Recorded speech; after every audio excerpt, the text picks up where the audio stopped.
సంపూర్ణకి స్వాగతం. మా అబ్బాయి ఆఫీస్ నుంచి వస్తూ తీసుకొచ్చాను. కూర చేయమ్మా అని చెప్పాను అన్నాడు. సరేలే అని చెప్పని కూర చేస్తున్నాను. ఇదిగోండి, ఇట్లా చేత్తో తీసేసుకుంటే పువ్వుల్లాగా వచ్చేస్తాయి. ఇక్కడ ఏమన్నా పురుగులు ఏమైనా ఉంటాయేమో చూసుకొని చిన్న చిన్న పీసుల్లాగా చేసి పెట్టుకోవాలన్నమాట.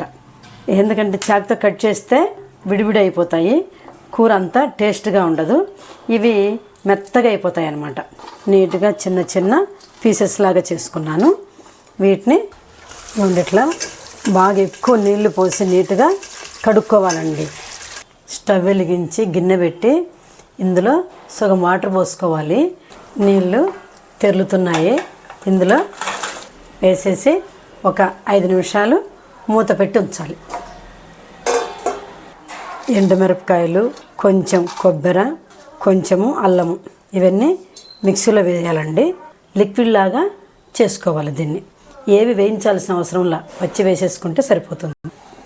స్టవ్ వెలిగించి బాండీ పెట్టి కొంచెము ఆయిల్ వేసుకోవాలి. కూరకు సరిపోను వేసుకోండి, ఎక్కువ అవసరంలా. నూనె కాగిపోయింది. ఇదిగోండి, పోపు దినుసులన్నీ వేసుకోవాలి. కొంచెము కరివేపాకు వేసుకోవాలి.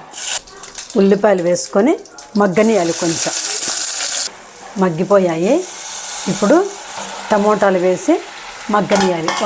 మిక్సీలో వేసుకున్న లిక్విడ్ని వేసి వేగనియాలండి. పచ్చివాసన పోయేంత వరకు బాగా వేగాలి. సరిపడ ఉప్పు కూడా వేసేసేయాలి.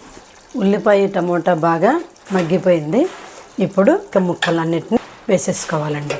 ముక్కల్ని పైకి కిందకి ఇలా కలపాలి. ఒక 2-3 నిమిషాలు ఇందులో ఉంచితే ఉప్పు కారం అంతా పడుతుంది. క్యాలీఫ్లవర్కి బాగా ఉప్పు కారం అంతా పట్టిందండి. ఇంకొక 2-3 నిమిషాలు. ఈ క్యాలీఫ్లవర్ వలన చాలా ఉపయోగాలు ఉన్నాయండి.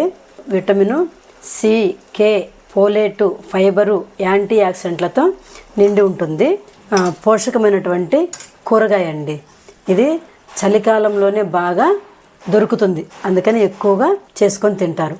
ఈ కూర మసాలా వేసి చేసినా బాగుంటుంది, మసాలా లేకుండా ఒట్టి టమోటా ఉల్లిపాయలు వేసుకొని చేసుకున్న టేస్ట్గా ఉంటుంది. చపాతీల్లోకి ఇంకా బాగుంటుందండి. ఇది జీర్ణక్రియను మెరుగుపరుస్తుంది, బరువు తగ్గడానికి కూడా సహాయపడుతుంది, మెదడు పనితీరును కూడా మెరుగుపరుస్తుంది, ఎముకలను కూడా బాగా బలపరుస్తుంది. ఈ చలికాలంలో దొరుకుతుంది కాబట్టి వారానికి ఒకసారి 2 వారాలకు ఒకసారి చేసుకొని తినండి. చాలా ఆరోగ్యకరంగా ఉంటుంది. పూర్తిగా ఉడికిపోయిందండి. మెత్తగా అయిపోతే టేస్ట్ ఉండదండి, కనపడుతూ ఉండాలి, అప్పుడు టేస్ట్గా ఉంటుంది. ఇంకా పూర్తిగా అయిపోయింది. బౌల్లోకి తీసుకొని సర్వ్ చేసేసుకోవటమేనండి. రెసిపీ కనుక నచ్చితే లైక్, షేర్, సబ్స్క్రైబ్.